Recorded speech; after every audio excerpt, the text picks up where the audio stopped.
నేనేమనుకుంటున్నానంటే చంద్రబాబు నాయుడు గారి గురించి మీరు తీసేయండి, అతను ఏమన్నాడో తర్వాత చెప్తా. జగన్మోహన్ రెడ్డి గారు పప్పు బెల్లాల్లాగా పెట్టకపోయి ఉంటే ఈ పాటికి ఆంధ్రప్రదేశ్ చంద్రబాబు లాంటి ఒక అవినీతి పరుల చేతుల్లో పేదవాళ్ళు నాశనం అయిపోయేవాళ్ళు. ఎందుకంటే పేదవాళ్ళని ఇంకా పేదవాళ్ళుగా చేసేవాళ్ళు. ఎందుకంటే మీకు తెలుసు ఎప్పుడు అభివృద్ధి ఎక్కడా అంటే నేనేం చెప్తానంటే అభివృద్ధి ఒక ఈ సిమెంట్ స్తంభాలతో గాని పెద్ద పెద్ద బిల్డింగ్లతో గాని అభివృద్ధి ఏం రాదు. బేసిక్ గా మానవ నిర్మాణం జరగాలి. మనిషి వర్ణాన్ని జీవోత్సవం స్థాయిలోంచి నేను ఒక మనిషిని అని ధైర్యంగా రోడ్డు మీదకి వచ్చి నిలబడి చెప్పగలిగేలాగా ఉండాలి. అది చంద్రబాబు చేయరు. 5 ఏళ్లకు ఒకసారి ఎలక్షన్కి వస్తారు. పేదల దగ్గరికి, కూలీల దగ్గరికి, వాళ్ళని పేదవాళ్ళగానే ఎన్నో సంవత్సరాలుగా 75-80 సంవత్సరాలుగా అలాగే బతికిస్తున్నారు. చంద్రబాబు నాయుడు నాయకులు వస్తారు, వాళ్ళ దగ్గరికి వస్తారు. ఒక్కొక్కటి ఇంటికి ఒకటికి 1000 రూపాయలు చొప్పున, నలుగురుంటే 4000, 8 మంది ఉంటే 8000 ఇచ్చేసేసి వెళ్ళిపోతారు. అప్పటిదాకా ఈ పేదవాడికి ఏముంటుంది? పూరి గుడిసె, అన్నం లేదు, ఆరోగ్యం లేదు, నాగరికత లేదు, విద్య లేదు, డబ్బులు లేవు, తినడానికి తిండి లేదు, కడుకోవడానికి బట్ట లేదు. ఇలాంటి వాడికి ఒక్క 1000 రూపాయల కాగితం చూపిస్తే, ఇదిగో ఈ 1000 రూపాయలు నీకు ఇస్తా, నాకు ఓటేస్తావా? వేస్తానయ్యా, 6 ఉన్నాం 6000. ఇది సాగుతుంది ఎప్పటి నుంచో. అప్పుడు ఏమవుతుంది?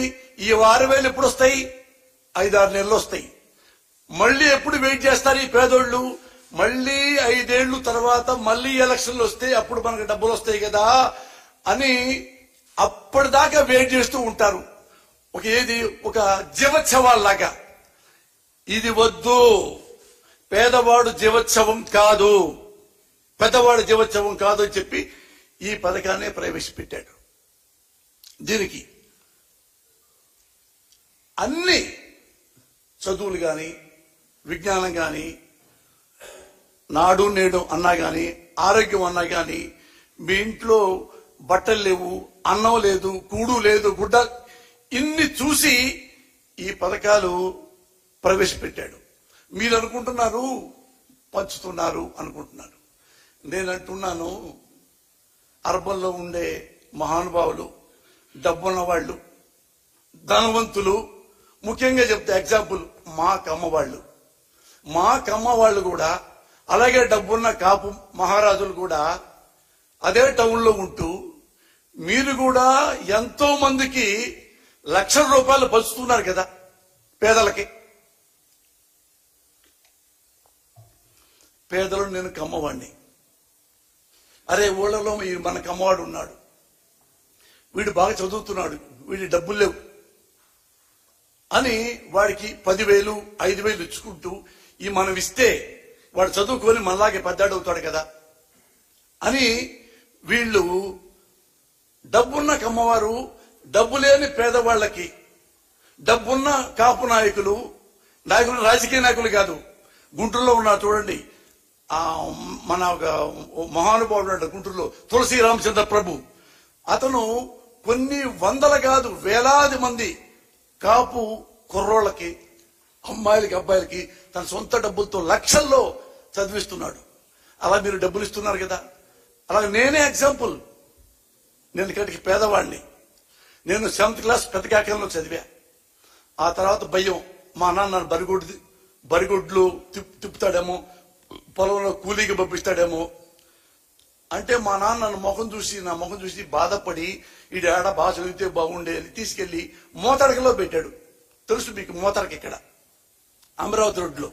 అక్కడ అయిన వాళ్ళు ఇది నా బిడ్డను చదివించండి, నేను డబ్బులు ఇవ్వలేకపోతున్నానంటే ఆ దయతో 10th క్లాస్ చదివా. 10th క్లాస్ మంచి మార్కులతో పేసా, దగ్గర 1st క్లాస్తో. మళ్ళీ మా నాన్న ఎదురు నుంచుంటే మా నాన్న మళ్ళీ నా ముఖంకి చూశాడు. నేను ఇట్ట తలుపుతుంటే మళ్ళీ నేను బరిగుడ్లు కాపిస్తాడేమో అంటే మళ్ళీ తీసుకెళ్లి జేకేసీ కాలేజీ స్టూడెంట్ ఎంకేఆర్ గారు, మారుపూడి కోటేశ్వరరావు గారు, మా పెదకాకని మా నాన్నకి తెలుసు. అరే కోటేశ్వరరావు, వీడు బాగా చదువుతున్నాడు రా, మా నా దగ్గర డబ్బులు లేవు, నువ్వేమైనా సహాయం చేస్తావా? వాడు నాకు వదిలేయి సుబ్బారావు. ఆయన నన్ను తీసుకెళ్లి జేకేసీ కాలేజీలో చేర్పించారు. ఒక్క రూపాయి కూడా మా దగ్గర లేదు, ప్రామిస్లో ఏముంటే లేని ఒక్క రూపాయి కూడా లేదు. అక్కడి నుంచి గుజ్జరగొళ్ళు ఉంది గుంటూరులో ఎక్కడో జేకేసీ కాలేజీ, మా ఊరు పెదకాకని. ఇక్కడ నుంచి బస్ ఎక్కి వెళ్ళాలి, బస్ స్టాండ్ లో దిగి మళ్ళీ బస్ ఎక్కి జేకేసీ కాలేజీకి వెళ్ళాలి. రూపాయన్నర 2 రూపాయలు రోజు అవుతాయి. మా ఇంట్లో పావలా కూడా లేదు. ఎట్టా అంటే పాప ఆ ఎంకేఆర్ గారు నన్ను కమ్మ హాస్టల్లో చేర్పించాడు. కమ్మ హాస్టల్లో చేర్పిస్తే కమ్మ హాస్టల్లో అంత డబ్బులు మనం ఎక్కడ కడతాం? కమ్మ హాస్టల్లో 5 ఏళ్ల పాటు ఇంటరు డిగ్రీ అక్కడ హాస్టల్లో ఒక్క రూపాయి లేకుండా గదిలో 5 ఏళ్లు ఉన్నా. 5 ఏళ్ల పాటు 2 పూట్ల కడుపు నిండా అన్నం తిని చదువుకున్నా. ఎవరిచ్చారు ఈ డబ్బులు?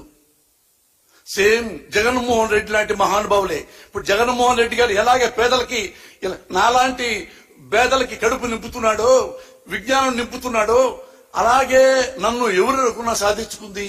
కొత్తపేటలో డాక్టర్ గారు ఉన్నారు, కంటి డాక్టర్ పరంతరామయ్య గారు. వాళ్ళ అబ్బాయి నాకు తెలుసు, వాళ్ళ కజిన్ గణేష్ని